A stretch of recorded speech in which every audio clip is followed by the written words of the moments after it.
สวัสดีครับคุณผู้ชมคุณผู้ฟังทุกท่านที่ติดตามชมช่องธรรมะธรรมดา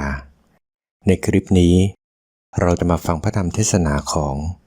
พระธรรมวิสุทธิมงคลหรือหลวงตามหาบัวยานสัมปันโนแห่งวัดป่าบ้านตาดจังหวัดอุดรธานีด้วยกันครับโดยจะเสนอพระธรรมเทศนาเรื่องตีให้แตกด้วยอริยสัจเรามาฟังหลวงตามหาบัวท่านเทศสอนด้วยกันครับ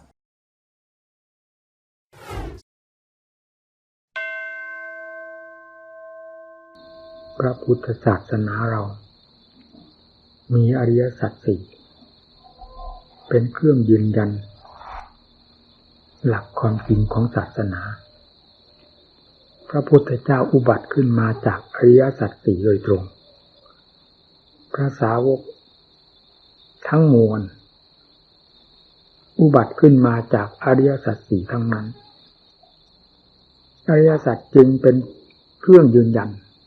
หลักศาสนาว่าเป็นศาสนาที่แท้จริงไม่มีผิดพลาดคลาดเคลื่อนแม้แต่น้อย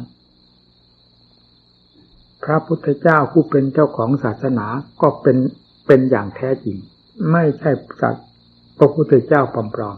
ๆเพราะอริยสัจไม่ใช่ของปลอมเป็นของจริงล้วนๆผู้พิจารณาปฏิบัติตามหลักอริยสัจได้มากน้อยเพียงไร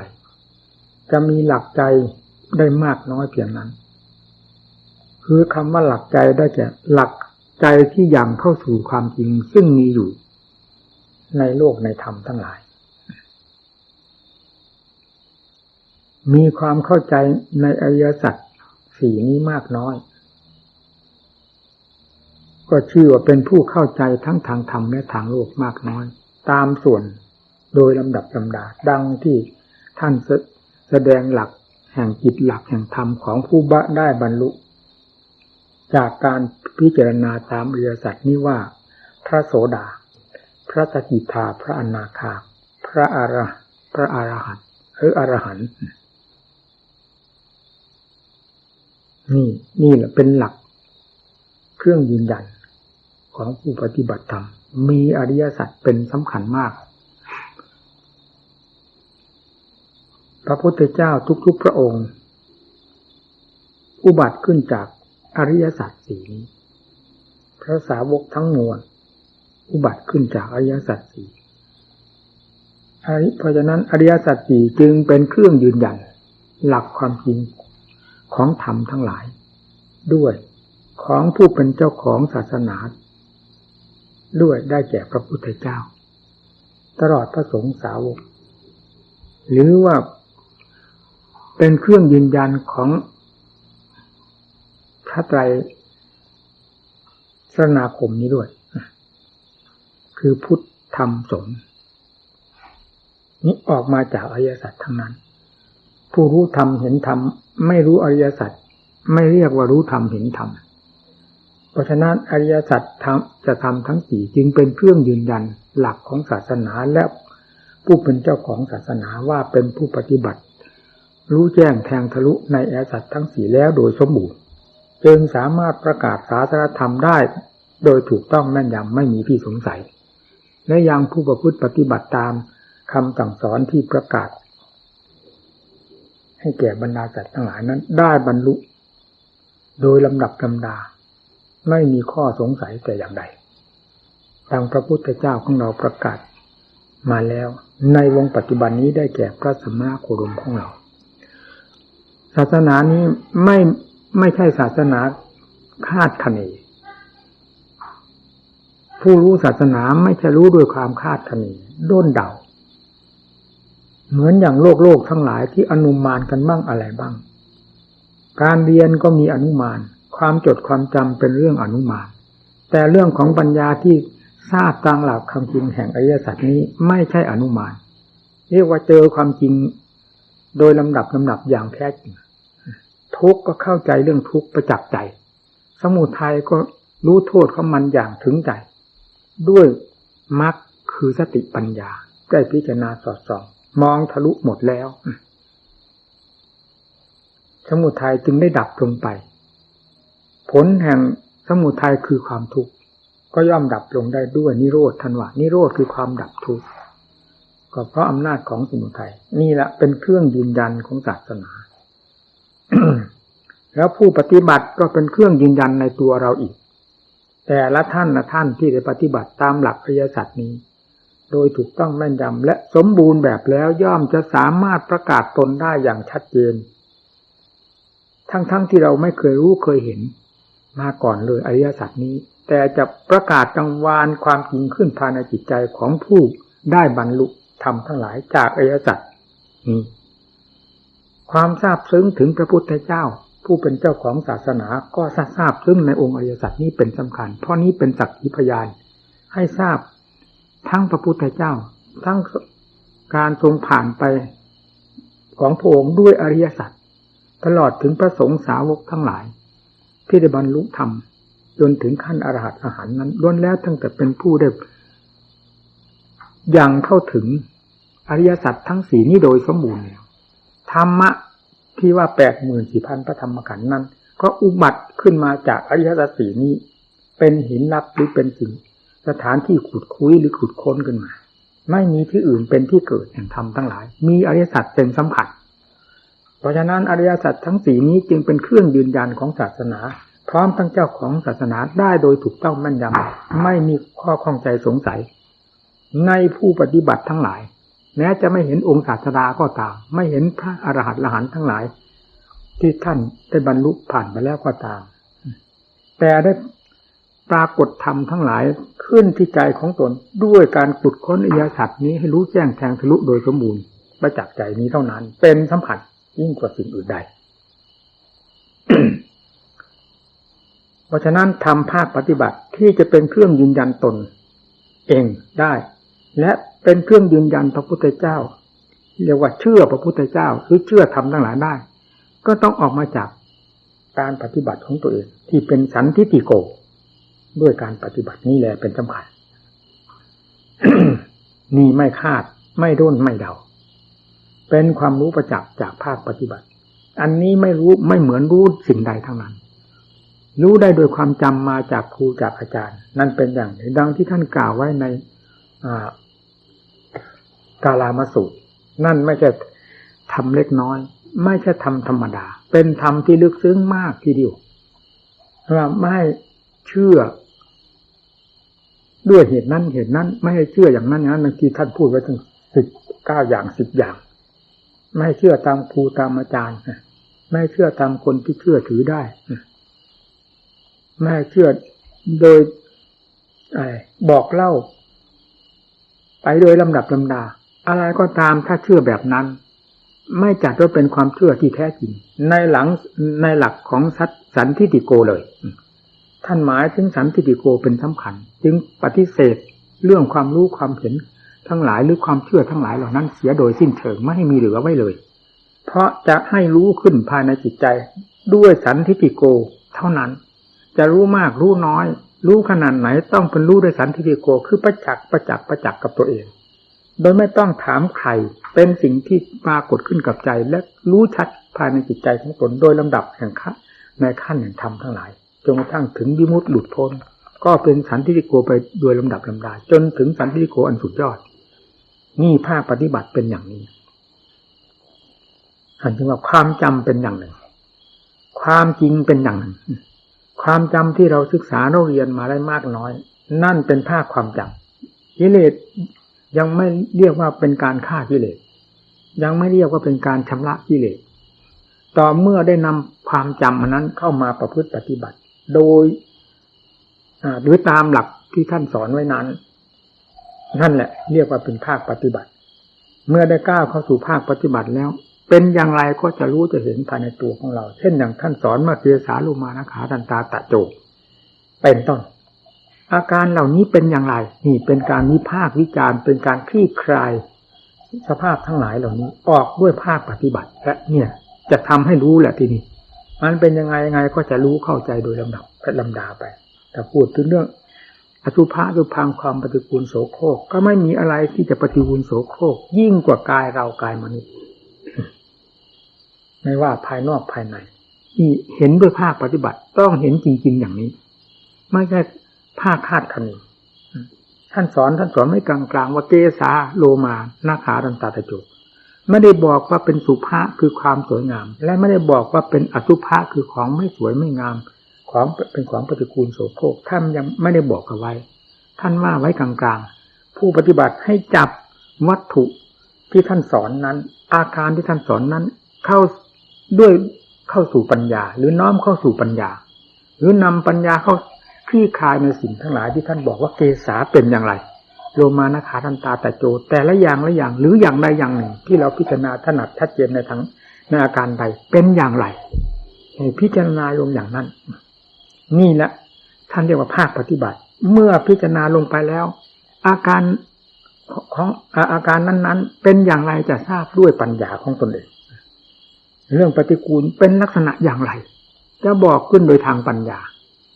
โดยลำดับลำดาคำว่าอนิจจังความไม่เที่ยงความแปรสภาพเป็นอย่างไรก็จะทราบซึ่งภายในปัญญาของตัวเองทุกขังนั่นก็เหมือนกันอนิจจังอนัตตาเหล่านี้เป็นสิ่งที่จะต้องทราบด้วยปัญญาไม่ใช่ทราบด้วยภาคปฏิบัติไม่ใช่ทราบด้วยความจำไว้เท่านั้นเหมือนกับเส้นบรรทัดขีดเส้นบรรทัดแล้วก็เขียนไปตามเส้นบรรทัดความจำไว้เช่นนั้นแล้วปัญญาคลี่คลายไปตามความจำนั้นแล้วก็จะปรากฏขึ้นภายในจิตเมื่อรู้แจ้งชัดเจนตามหลักความจริงตามส่วนแล้วย่อมจะปล่อยจะวางละถอนนี่เป็นผลขึ้นมาโดยลำดับท่านว่าปฏิเวทะเมื่อรู้แจ้งแทงทะลุแล้วย่อมปล่อยวางไปโดยลำดับลำดาจนกระทั่งถึงรู้แจ้งแทงตลอดไปหมดตลอดทั่วถึงทั้งสกุลกายและอาการแห่ง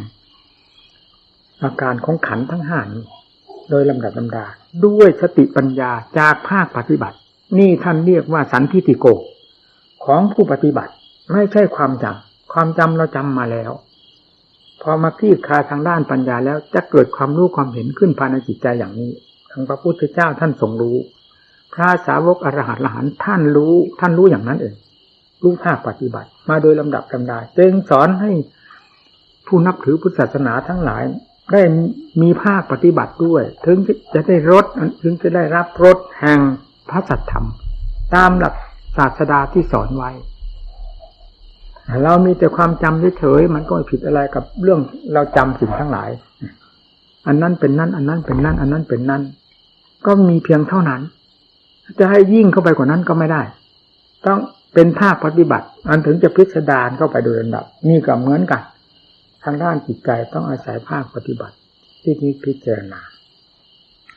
สติเป็นสำคัญมากถ้าขาดสติแล้วพึงทราบว่าขาดความเพียรเราอย่าถือการเดินจงกรมเพียงก้าวไปก้าวมาการนั่งสมาธิภาวนาอยู่เฉยๆโดยหาสติไม่ได้นั่นว่าเป็นเรื่องของความเพียรไม่ใช่ความเพียรความเพียรเป็นพื้นฐานแท้มีสติเป็นสำคัญแม้ปัญญาจะยังไม่เกิดแต่สติต้องมีกำกับรักษาเช่นเราเริ่มต้นฝึกหัดภาวนากล่าวคำบริกรรมหรือนึกคำบริกรรมว่าพุทโธหรือทำบทใดก็ตามสติต้องให้อยู่กับคำบริกรรมนั้นๆตลอดไปนี่ท่านเรียกว่าความเพียรเห็นกำหนดอานาปานสติลมหายใจเข้าออกก็ให้สติรู้อยู่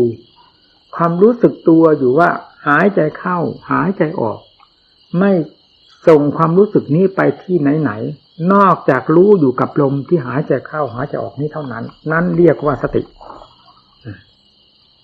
แล้วไม่คาดไม่หมายผลที่จะปรากฏขึ้นมากน้อยหยาบละเอียดเพียงไรไม่จำเป็นต้องไปคาดไปหมายจะหนีจากหลักแห่งปัจจุบันซึ่งเป็นสถานที่เกิดแห่งความจริงทั้งหลายให้ตั้งลงในหลักปัจจุบันนี้ เมื่อตั้งลงไปที่ตรงนี้ไม่เผลอความไม่เผลอสืบต่อเนื่องกันโดยลำดับลำดาย่อมจะปรากฏเป็นความสงบเย็นขึ้นมาภายในใจถ้าเป็นลมหายใจก็จะแผ่วเบาลงโดยลำดับลำดาจะบริกรรมคำใดก็ตามอันเรื่องลมหายใจย่อมจะเบาไปเช่นเดียวกันเพราะจิตพาให้เบาจิตพาให้ละเอียดอาการทั้งหลายย่อมละเอียดนี่ท่านเรียกว่าความเพียรด้วยสติ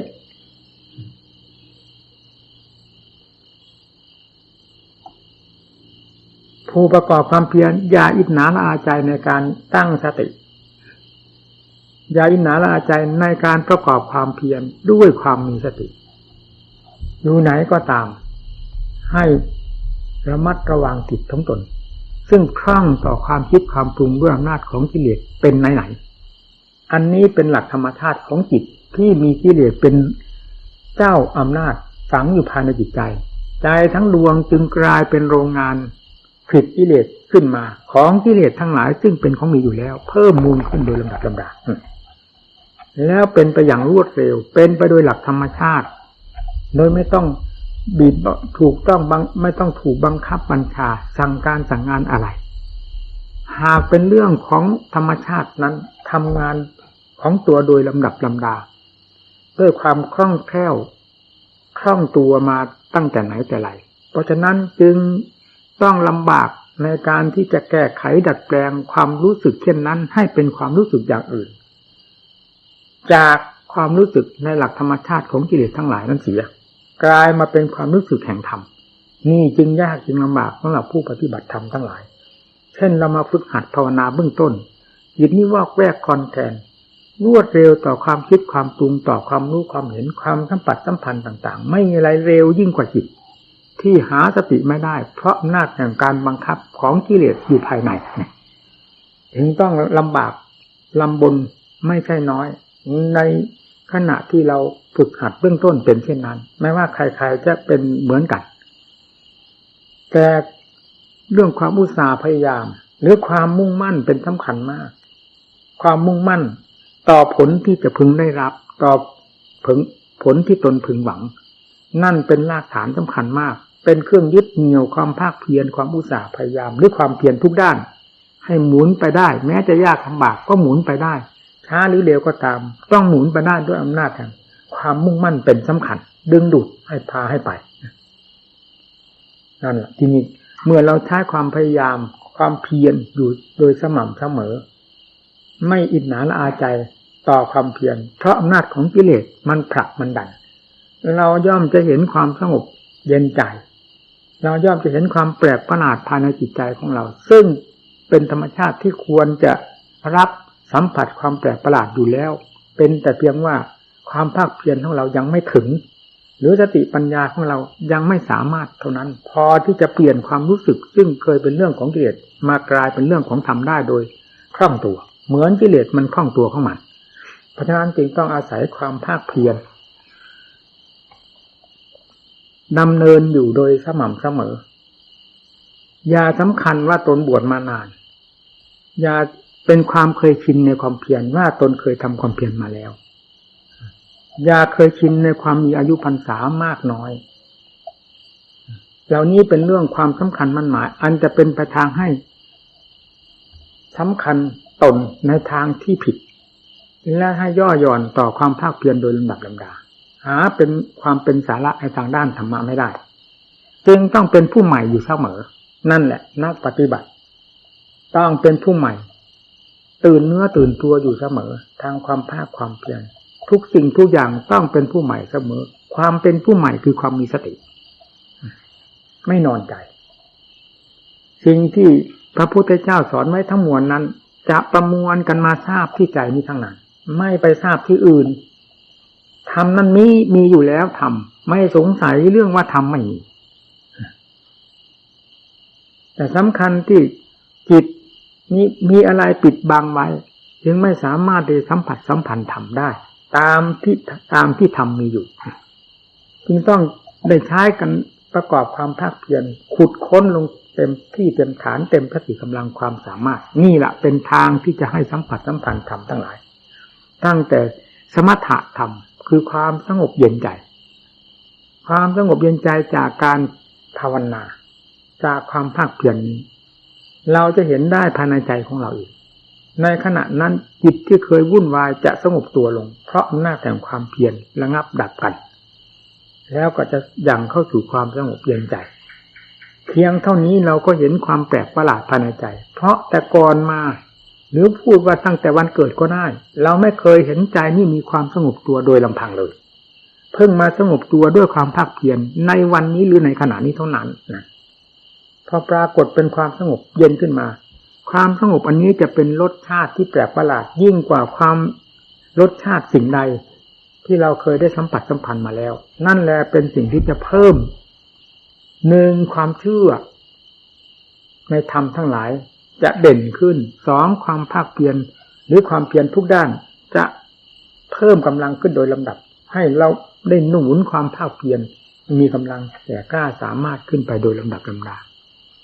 ความสงบเย็นใจก็จะมีกำลังมากขึ้นมากขึ้นในเมื่อได้รับการอบรมหรือการบำรุงส่งเสริมอยู่เสมอจะไม่ลดน้อยลงแล้วจะมีความละเอียดแห่งความสงบเข้าไปโดยลำดับลำดาจนเป็นที่แน่ใจ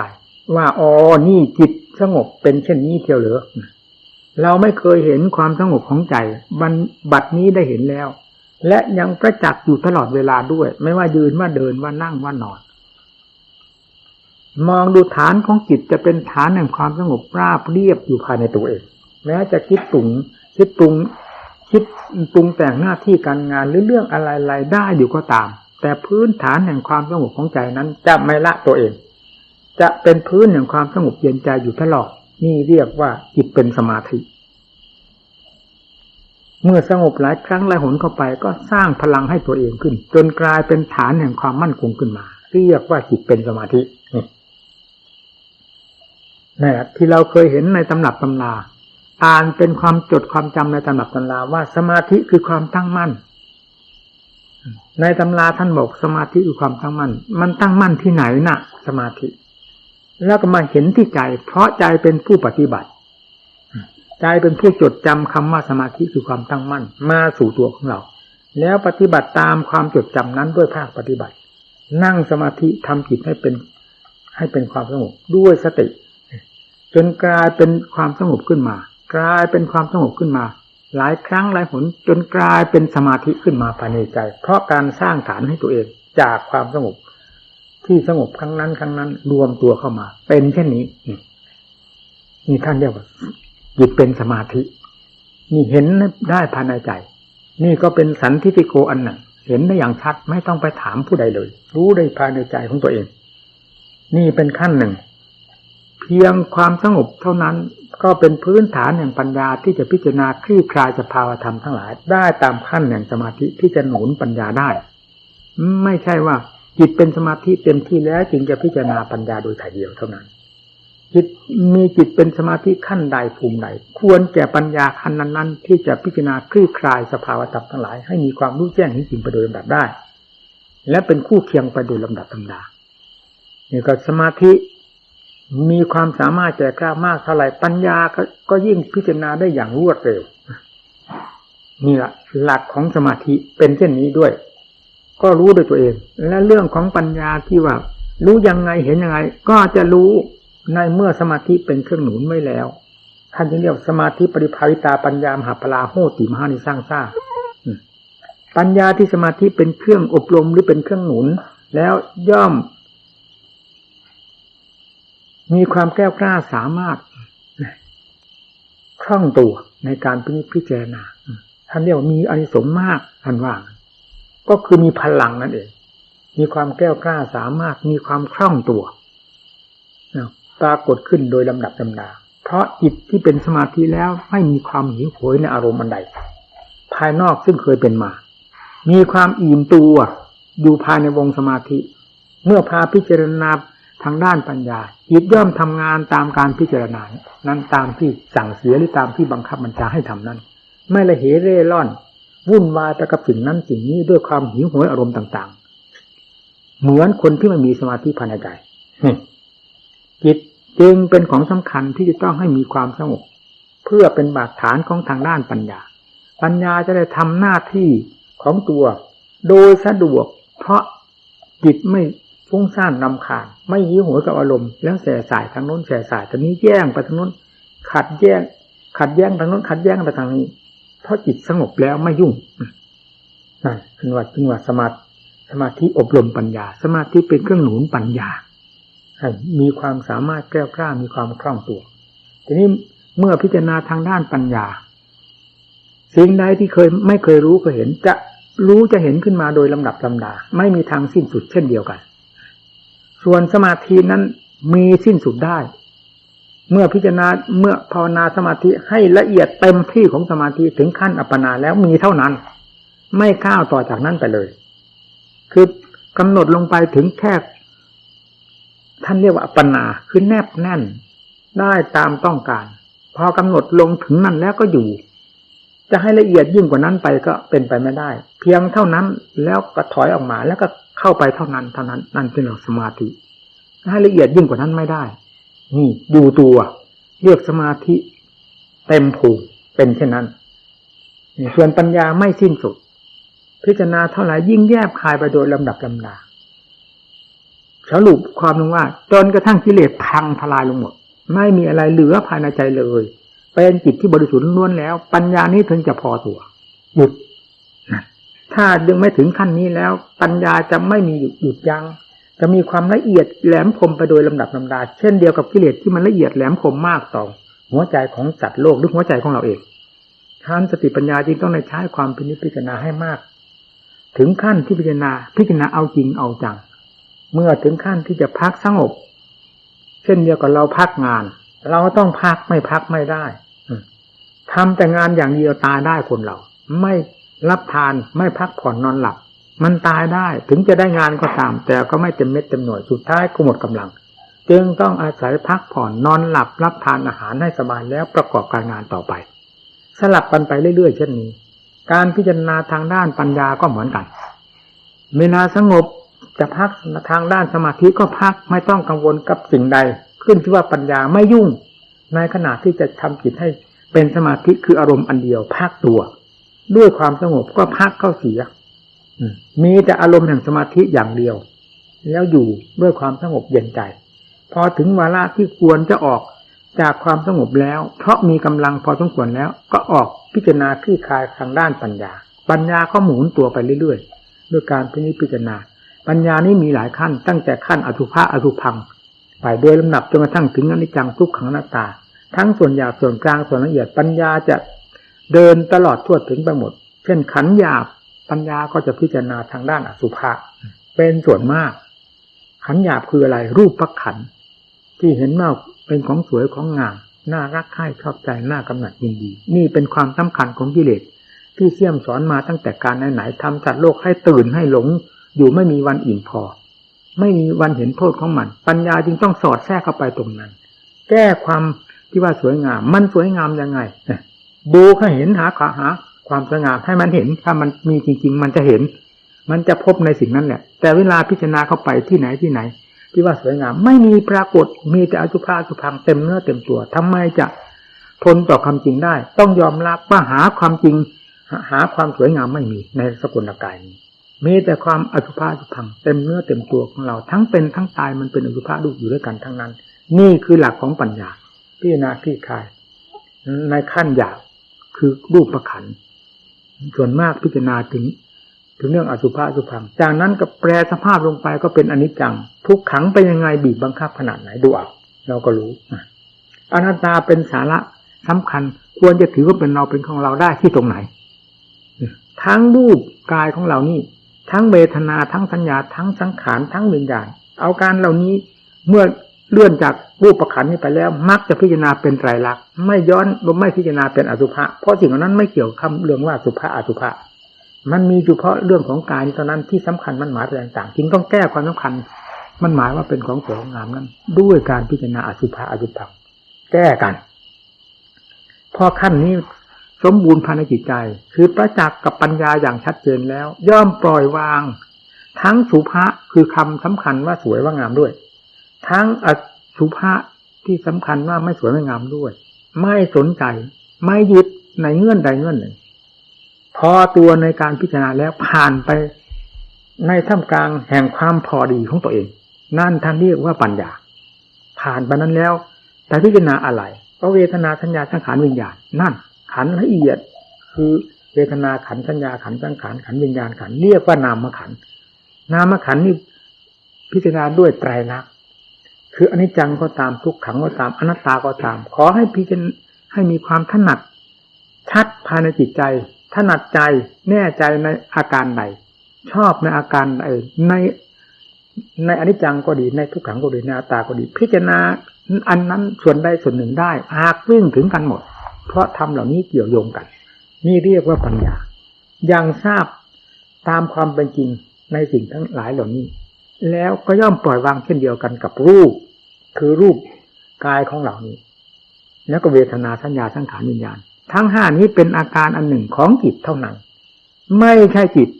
นักภาวนาจะทราบเองโดยไม่ต้องสงสัยยิ่งถึงขั้นพิจารณาทางด้านปัญญานี้แล้วทราบได้อย่างชัดเจนว่ารูปนี่คืออะไรไม่สงสัยเวทนาสัญญาสังขารวิญญาณแต่ละอย่างละอย่างเป็นธรรมชาติของมันเป็นอาการของจิตแต่ละอย่างละอย่างเท่านั้นหาความเป็นจิตมีที่ไหนไม่มีทราบได้อย่างชัดเจนและปล่อยวางได้ตามเป็นจริงลงได้ตามเป็นจริงของมันนั่นนี่หลักของการพิจารณาทางด้านปัญญาท่านเรียกว่าภาคปฏิบัติ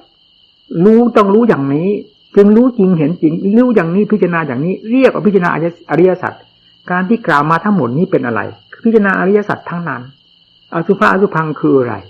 สมุทัยมันว่าสวยว่างามนั่นอสุภะความไม่สวยไม่งามคือมรรคนั่นสับมันเข้าไปฟันมันเข้าไปให้แหลกแตกกระจายลงไปหาความสวยงามก็ไม่ได้หาความไม่สวยไม่งามก็ไม่ได้มันเป็นสภาพแห่งธาตุอันหนึ่งหรือดินน้ำลมไฟไปตอนนั้นเราหาความสวยงามที่ไหนได้ในดินในน้ำในลมในไฟนี่ถึงเรียกว่าอริยสัจนี่แหละการพิจารณาตะกี้นี้เราพูดแล้วว่าหลักพุทธศาสนาคือหลักอริยสัจเป็นเครื่องยืนยันการพิจารณาก็ต้องพิจารณาตามหลักอริยสัจนี้ให้เห็นตามความเป็นจริงในรูปก็พิจารณาอย่างนี้นี่ก็เรียกว่าพิจารณาอริยสัจเหมือนกันอันหนึ่งและเวทนาสัญญาสังขารวิญญาณอนิจจังทุกขังอนัตตาจะไม่อริยสัจจะเป็นอะไรไปพิจารณาให้เห็นชัดตามความเป็นจริงแล้วถอนตัวออกมาจากนั้นเรียกว่าปล่อยวางลงตามสภาพแห่งความเป็นจริงของมันเมื่อปล่อยวางลงไปแล้วจิตมันก็เด่นใช่ไหมมันกล่าวไว้ในธรรมบทว่าดูก่อนภิกษุทั้งหลายจิตเดิมแท้ผ่องใสเป็นพระวัดสอนแต่อาศัยกิเลสมันจรมาข้างหลังนี่ขั้นของจิตของผู้ชำระพระวัดสอนก็มีแต่จิตดวงเดียวเท่านั้นอาการทั้งห้านี้ก็ทราบแล้วว่าเป็นอาการและไม่ยึดมั่นถือมั่นในอาการทั้งหลายด้วยนอกจากเวทนาจิตที่มันมีอย่างละเอียดที่มันยังไม่สามารถแต่ยังไงก็ไม่พ้นเรื่องการพิจารณาพระวัดสอนที่จะพังไปด้วยกันได้ด้วยปัญญาเหมือนกันนี่อาการพิจารณาอริยสัจทั้งนั้นนะที่กล่าวมาทั้งหมดทีนี้คำว่าพระวัดสอนคืออะไรอวิชชาไม่ใช่อริยสัจจะเป็นอะไรไปนั่นแหละตัวสมุทัยรากแก้วของสมุทัยคืออวิชชานั่นแหละที่ว่าเป็นพระวัดสอนที่ใสสว่างกระจ่างแจ้งท่านเอาโอภาส16อะไรที่กล่าวนั้นนี่แหละรวมตัวลงมาเป็นอันนี้มาอยู่ที่นี่ทราบได้โดยภาคปฏิบัติเพียงเราเรียนเท่าไหร่ก็เรียนเถอะเรียนจนกระทั่งวันตายหาความหายสงสัยไม่ได้เลยต้องเป็นภาคปฏิบัติเป็นสำคัญนี่เมื่อพิจารณาทางภาคปฏิบัติด้วยอริยสัจธรรมผ่านในสัจธรรมเข้าไปแล้วจะเจอกันโดยลำดับพิจารณาเรื่องสมุทัยสัจอันเป็นจอมกษัตริย์วัฏจักรนี้ด้วยมรรคสัจเรียกคือมหาสติมหาปัญญาฟาดฟันหันแหลกกันลงไปที่ตรงนั้นแล้วแตกกระจายไม่มีอะไรเหลือแล้วไหนที่นี่เรื่องที่เคยเป็นอุปสรรคเรื่องที่เคยเป็นข้าศึกต่อหัวใจเราคืออะไรทำไมจะไม่ทราบว่าก็คือหัวอวิชชานี้อันเดียวนี้เท่านั้นเป็นตัวใหญ่เป็นจอมกษัตริย์ทั้งหลายแห่งวัฏจิตนี้อาการทั้งหลายทำให้หลงหมดก็เพราะรากเหง้าข้อมูลมันคืออวิชชาพาให้หลงนั่นมันก็ทราบเมื่อได้ถอดถอนหมดไม่มีอะไรเหลือแม้แต่กระทั่งอวิชชาแตกกระจายแผ่ออกจากจิตใจหมดแล้วมีอะไรมาคล้องภายในใจทีนี้จะมีอะไรนั่นแหละท่านว่าอวกาศของจิตอวกาศของธรรมเบิ้งว่างไปหมดข้างนอกก็ว่างข้างในก็ว่าง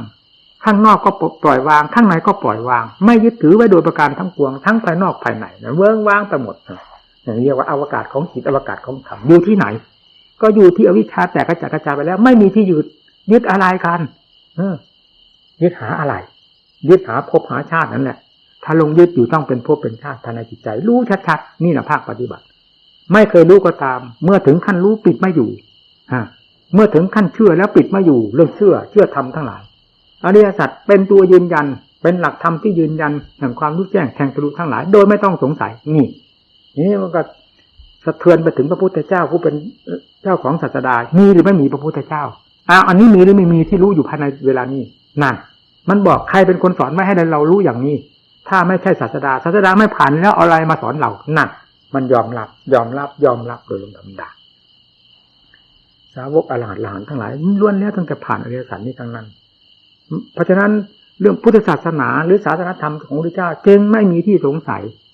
เทียบกันได้กับว่าตลาดแห่งมรรคผลนิพพานก้าวเข้าไปตลาดที่มันอุดมสมบูรณ์ไปด้วยสินค้าต่างๆขอแต่ว่าเรามีเงินหรือไม่เท่านั้นล่ะจะเอาอะไรไปซื้อเอาเลยนับตั้งแต่สตางค์หนึ่งขึ้นไปถึงหมื่นถึงแสนถึงล้านบาทซื้อได้หมดของในร้านในตลาด นั่นไม่อดไม่อัดไม่อั้นอันนี้ชั้นใดก็เหมือนกันเรื่องมรรคผลนิพพานในศาสนาพุทธเหล่านี้มีทุกแง่ทุกมุมทุกด้านเหมือนกันหมดสำหรับต้อมรักสัตว์ทั้งหลายตั้งแต่ทานบารมีศีลบารมีเรื่อยทานศีลภาวนาโดยลำดับเราจะสร้างอะไรสร้างมันไปสติก็เอาตั้งแต่ล้มลุกคลุกคลานปัญญาก็เริ่มแต่ล้มลุกคลุกคลานไปจนกระทั่งมีความ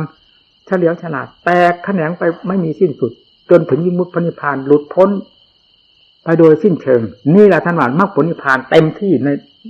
ศาสนธรรมของพระพุทธเจ้าคือตลาดแห่งผลนิพพานกระจายอยู่ภายในหัวใจนี่นะไม่ได้อยู่ที่ไหนเราจะไปเข้าใจว่ามีอยู่ตามตู้ตามหีบตามกระพีนั่นมีแต่ชื่อของมรรคผลนิพพานนะทุกสมุทัยนิโรธมรรคนั่นมีแต่ชื่อท่านสอนเข้ามาที่หัวใจเรานี่ให้ปฏิบัติที่หัวใจนี้กิเลสอยู่ที่หัวใจเรานี่เวลานี้ไม่ได้อยู่ที่หนังสือนะทุกข์ก็ไม่ได้อยู่ที่หนังสือไม่ได้อยู่ที่คัมภีร์สมุทัยตัวกิเลสราคะตัณหาไม่ได้อยู่ที่คัมภีร์นิโรธคือความดับทุกข์ก็มีแต่ชื่อในคัมภีร์ไม่มีตัวทุกข์ไม่มีตัวดับทุกข์มรรคคือความรู้แจ้งแทงทะลุด้วยสติปัญญานั่นมีแต่ชื่อของสติปัญญาสติปัญญาจริงๆอยู่ในหัวใจของเรานะกิเลสจริงๆอยู่ที่หัวใจการฆ่ากิเลสฆ่าที่หัวใจด้วยความภาคเพียรด้วยสติปัญญาที่เป็นอริยสัจฝ่ายมรรคพังทลายลงไปในทุกสมุทัยที่เป็นฝ่ายผูกมัดภายในหัวใจแล้วแตกกระจายลงไปแล้วนี่แหละท่านว่าทรงมรรคผลนิพพานทรงที่นี่ไม่ได้ทรงที่ไหนนะรู้แจ้งแทงทะลุรู้ตรงนี้ไม่รู้ที่ไหนเอาให้จริงจังนักปฏิบัติอย่าเหลวๆหลายๆอย่าหลอกตัวเองวันนั้นหลอกไปวันนี้หลอกไปเลยจะไม่ได้เรื่องได้ราวนะพวกเราผู้ปฏิบัติธรรมทั้งหลายตื่นโลกตื่นสงสารไปไม่ได้ดูหัวใจของเจ้าของมันมีอะไรมาหลอกให้ตื่นอยู่นั่นน่ะเวลาเนี่ยเอาทำจากเข้าไปสติปัญญาจากเข้าไปสิมันจะรู้เรื่องรู้ราวพระพุทธเจ้าสอนให้ดูใจเป็นสำคัญที่สุดใจนั่นตัวเป็นตัวก่อเหตุก่อเรื่องก่อราวก่อทั้งวันทั้งคืนอยู่เฉยๆมันมีเมื่อไรจิตนั่นน่ะดูที่ทำมีสติจะต้องรู้จิตอยู่เฉยๆเมื่อไหร่มีแต่ก่อเรื่องก่อราวเรื่องไหนที่ผ่านมากี่กับกี่คันกี่ปีกี่เดือนมันเอามาอุ่นหลอกเจ้าของนั้นน่ะไม่มีความจืดจางไม่เห็นว่านี่เป็นเดนแล้วนะอย่ามาหลอกเราอันนี้เป็นเดนไปแล้วไม่เคยมีถ้าลงเป็นเรื่องของกิเลสหลอกแล้วกินมันยังค่ำคืนยังรุ่งกินจนจะตายให้กิเลสมันหลอกให้กินพูดง่ายๆเอาอย่างนี้นะมันเต็มเม็ดเต็มหน่วยกับความโง่ของพวกเราแล้วกินนี่แหละกิเลสหลอกอะไรกินหมดไม่มีคำว่าอันนั้นเป็นเดนนี้เป็นเดนด้วยอำนาจของปัญญาบ้างไม่มีเลยมีแต่ติดทั้งนั้นปรุงเรื่องอะไรขึ้นมาก็ตามสดร้อนๆนั้นทีเดียวแหละถูกหลอกถูกต้มทั้งวันทั้งคืนไม่ว่าจะเรื่องรูปเรื่องเสียงเรื่องกลิ่นเรื่องรสเครื่องสัมผัสทั้งกายทั้งในทั้งนอกทั้งอดีตอนาคตมันมาปรุงขึ้นในวงปัจจุบันหลอกให้หลงอยู่นั่นน่ะในจิตเนี่ยฉะนั้นจิตจึงเป็นตัวเรื่องเป็นตัวก่อเหตุที่สุดอยู่ตรงนี้เพราะสมุทัยมันอยู่ที่นั่นเมื่อสติปัญญาซึ่งเป็นฝ่ายมรรคฟันกันลงไปมันจะเห็นเรื่องกันทั้งหมดและสุดท้ายก็ใจตรงนี้ก็ได้กลายเป็นสถานที่ทำงานแห่งธรรมฟาดกิเลสแหลกลงไปหมดแต่ก่อนเป็นสถานที่ทำลายทำงานของกิเลสผิดผลประโยชน์ขึ้นมาแก่ตัวของมันเองพอสติปัญญาฝ่ายธรรมมีกำลังมากขึ้นมาโดยลำดับก็พังกิเลสลงไปเลยใจตรงนี้เลยกลายเป็นสถานที่ทำงานแห่งธรรมผิดธรรมขึ้นมาภายในจิตใจเลยกลายเป็นอวกาศของจิตอวกาศของธรรมขึ้นที่ใจของผู้นั้นโดยไม่ต้องสงสัยนี่การปฏิบัติธรรมแล้วหาที่ไหนหาธรรมเวลานี้มันอยู่ที่ไหนธรรมนั่น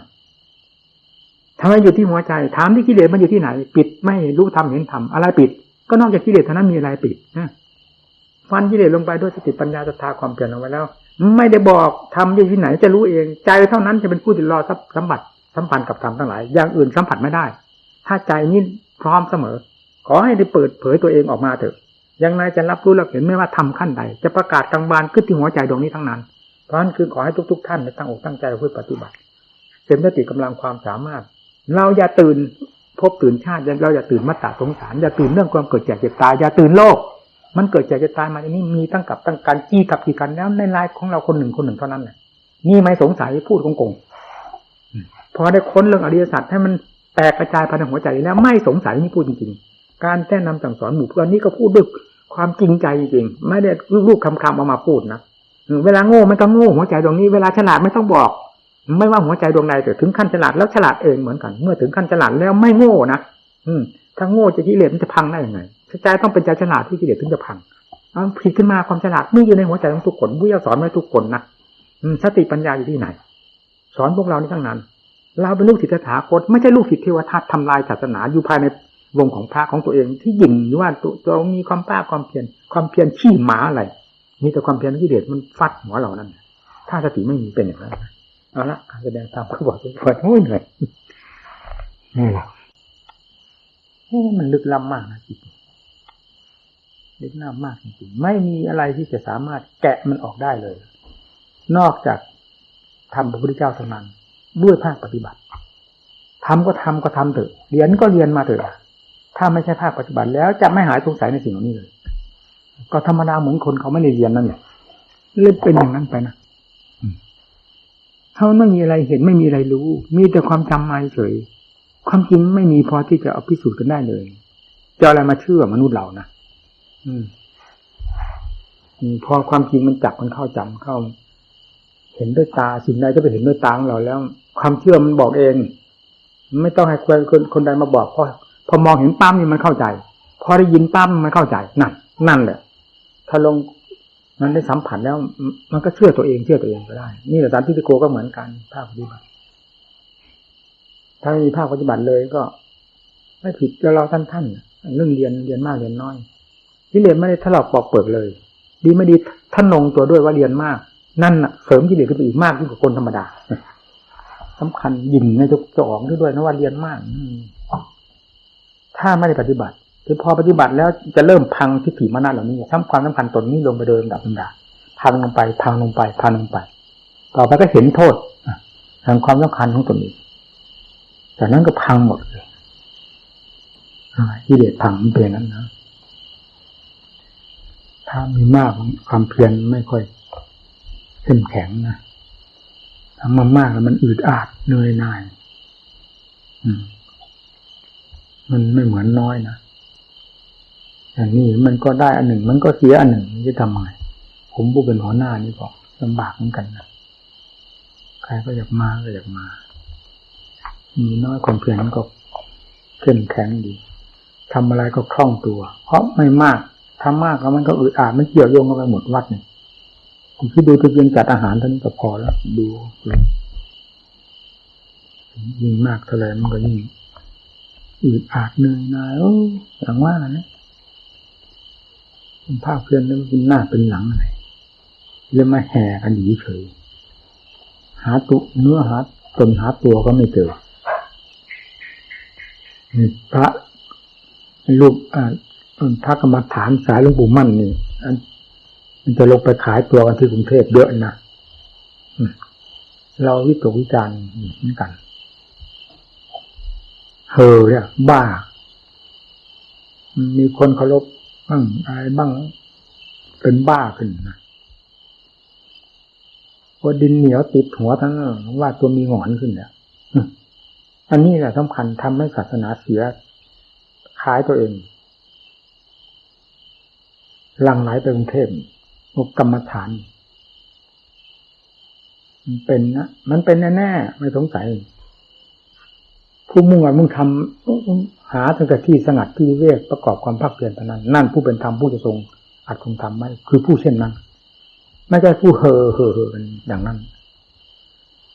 ก็มีแบบแหมกันลงไปสักการโลคือสังหันติมันก็ลงตรงนั้นดิ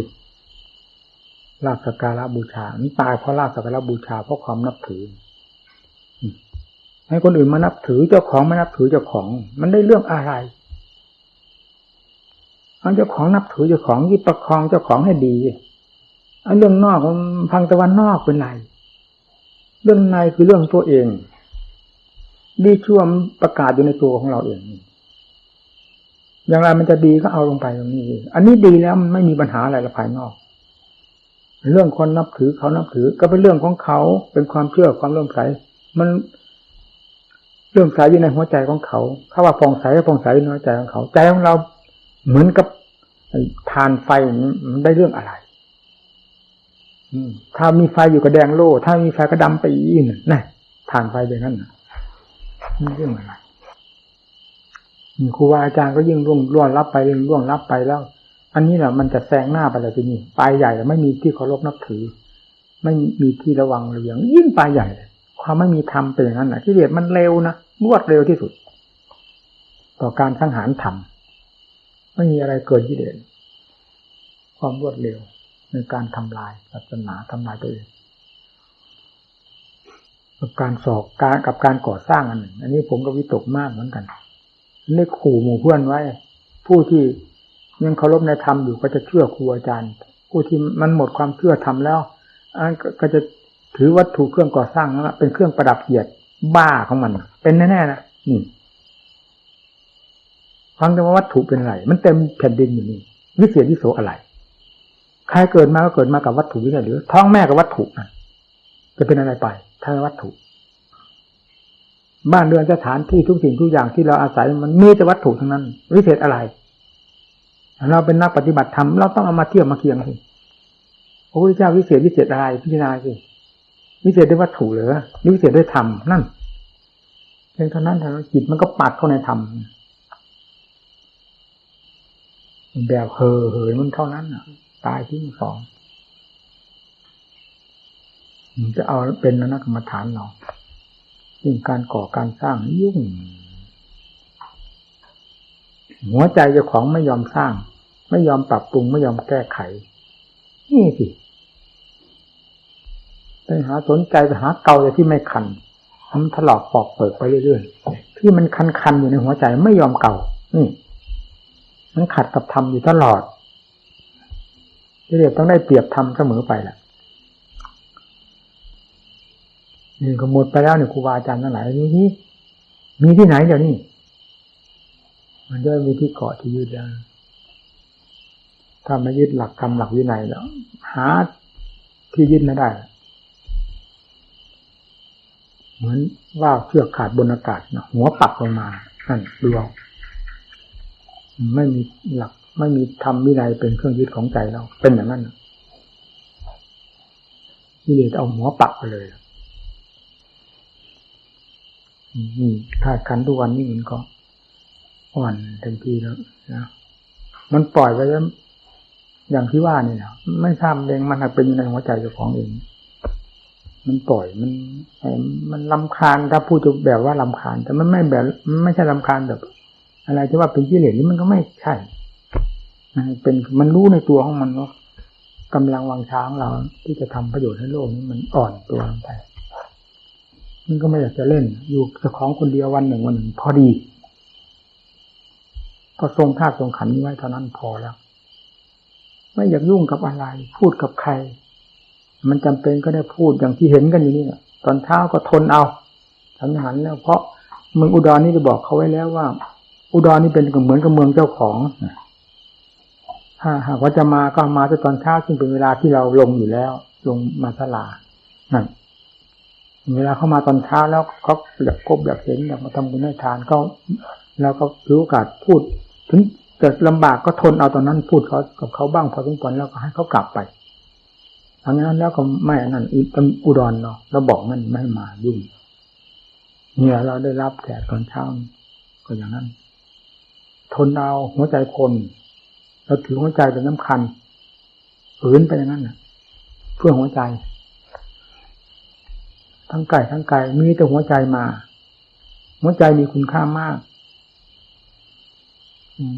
โดยอุตส่าห์พยายามบึกบืนไปยากลำบากก็ทนเอาพอทนได้ทนไปนอกจากมันจะทนไม่ไหวก็ต้องพักไปมันปล่อยไปอย่างนั้นเลยไม่เล่นกับอะไรเลยประกอบกับว่าอะไรก็พิจารณาหมดแล้วสงสัยอะไร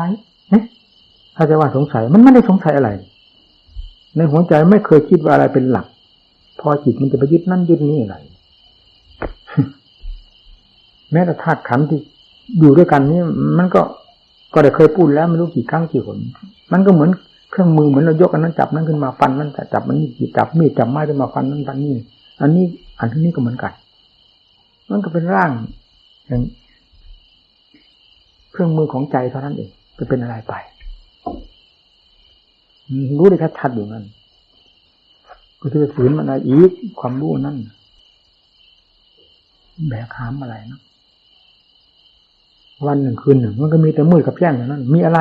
พิเศษบ้างพิจารณาสินักปฏิบัติมีแต่มืดกับแจ้งมืดกับแจ้งเท่านั้นเนี่ยล่วงไปวันหนึ่งมีอะไรแปลกประหลาดสิ่งสัมผัสสัมพันธ์ก็ตาหูจมูกลิ้นกายใจของเราที่เกิดสัมผัสสัมพันธ์ภายนอกก็มีสิ่งที่เคยสัมผัสสัมพันธ์กันมาแล้วตื่นอะไรแน่หลงอะไรกันเอาละเนาะไม่เป็นเอานี่ออกไปเนี่ย